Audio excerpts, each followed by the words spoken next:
Salut fans de Bulletin sportif, vous passez un bel été. Moi, il n'est pas pire. Tu te promènes un peu, prends ça relax, travaille évidemment sur ce que j'appelle ma vraie job, mais ça ne m'a pas empêché de continuer à penser à tout ce qu'il y a à faire avec Bulletin sportif, tout ce que je veux faire, tout ce qu'on veut continuer. Il y a des nouvelles choses qui s'en viennent. On va vous en parler plus tard pendant l'été, au mois d'août, on va vous en parler. Mais là, pour l'instant, pourquoi je vous prépare cette petite vidéo-là, pourquoi je suis décidé d'embarquer, de prendre mon micro, même si je ne suis pas dans un podcast régulier, c'est tout simplement pour vous parler du dernier article que j'ai écrit qui fait grand bruit dans le milieu du sport étudiant au Québec. Puis il ne fait pas grand bruit parce que c'est moi qui l'ai écrit. Il fait grand bruit à cause du sujet. Le sujet, c'est la rémunération des coachs au Québec au niveau collégial.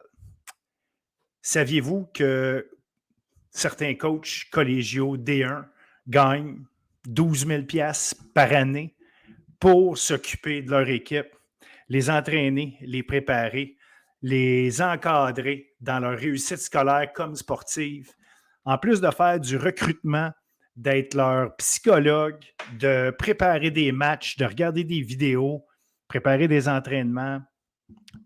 Donc, il y a un problème au Québec sur la rémunération des entraîneurs. Puis là, je pourrais vous parler au niveau du secondaire, au niveau du civil, partout.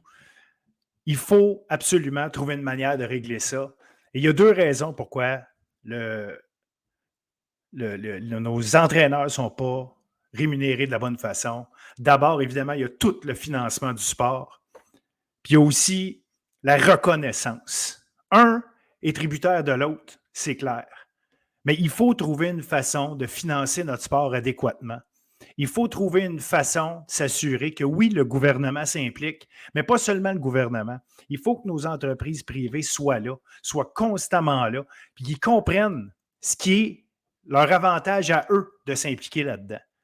Puis il y a un autre rôle de d'autres mondes qui est là-dedans, c'est les médias, j'en ai parlé souvent, c'est les médias, d'offrir une plateforme, d'offrir de la visibilité à la qualité de notre sport d'élite, étudiant, universitaire notamment, collégial. Donnez-leur de la visibilité à ces gens-là. TVA Sport le fait dans la saison de football. Est-ce qu'on peut en rajouter? Que ce soit des matchs, que ce soit des chroniques dans les émissions régulières. Est-ce qu'on peut donner de plus en plus de visibilité à nos athlètes, à nos entraîneurs, à nos équipes universitaires, collégiales, qui offrent du sport d'élite? Et qui offrent un encadrement d'élite, malgré le fait qu'on ne paie pas leur coach toujours à leur juste valeur. Alors, je vous invite à aller sur le site bulletinsportif.ca, allez lire mon article, allez lire qu'est-ce qu'il y en est, et je peux vous garantir qu'en ce moment, c'est quelque chose qui fait beaucoup jaser.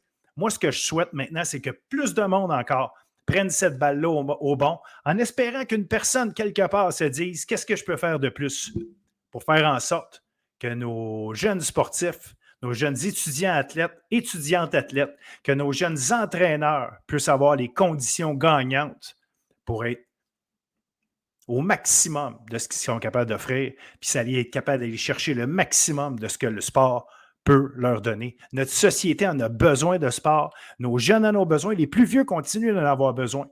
Mais c'est très rare qu'à 35, 40, 50 ans, tu commences à faire du sport si tu n'en as jamais fait, si on ne t'a jamais montré à aimer ça. Il y en a beaucoup de monde qui en fait du sport. Est-ce qu'on peut leur donner un encadrement encore meilleur? Je pense que c'est nécessaire. Je pense qu'il est temps qu'on prenne en considération que ce n'est pas uniquement le bénévolat qui va faire en sorte qu'on va avoir un encadrement, un environnement de qualité pour tout ça. Donc voilà, allez le lire, allez écouter mes passages à la radio. Sincèrement, je pense qu'on a quelque chose là dont il faut prendre connaissance, dont il faut prendre conscience au Québec. Il y a quelque chose à faire. Puis si j'aurais apporté mon petit bout en parlant, tant mieux. Mais il y a d'autres mondes qui ont beaucoup plus de moyens que moi, qui ont des ressources, qui peuvent assurément s'impliquer et aider là-dedans. Et si je peux faire mon bout puis en faire encore plus pour vous en parler, si vous voulez me commanditer pour que j'en continue à en parler puis que je puisse en parler encore mieux, que je puisse payer du monde pour en parler avec moi, ça va me faire plaisir. Mais soyez là, suivez ça. Ça ne pousse pas dans les arbres, les athlètes. Ça ne pousse pas dans les arbres, la qualité de notre sport. Ça ne pousse pas dans les arbres, les grands coachs et les bons coachs. Arrêtons de faire en sorte qu'il y ait juste à peu près 30 coachs au Québec qui sont capables de vivre leur job. Je dis 30, là, c'est un chiffre que je lance comme ça, mais c'est pratiquement impossible de vivre uniquement de sa vie d'entraîneur sans être un pèlerin, un bénévole, appelons ça comme vous voulez. On ne peut pas juste vivre d'amour et d'eau fraîche. Je pense qu'il est temps qu'on passe à autre chose. Merci tout le monde. Salut.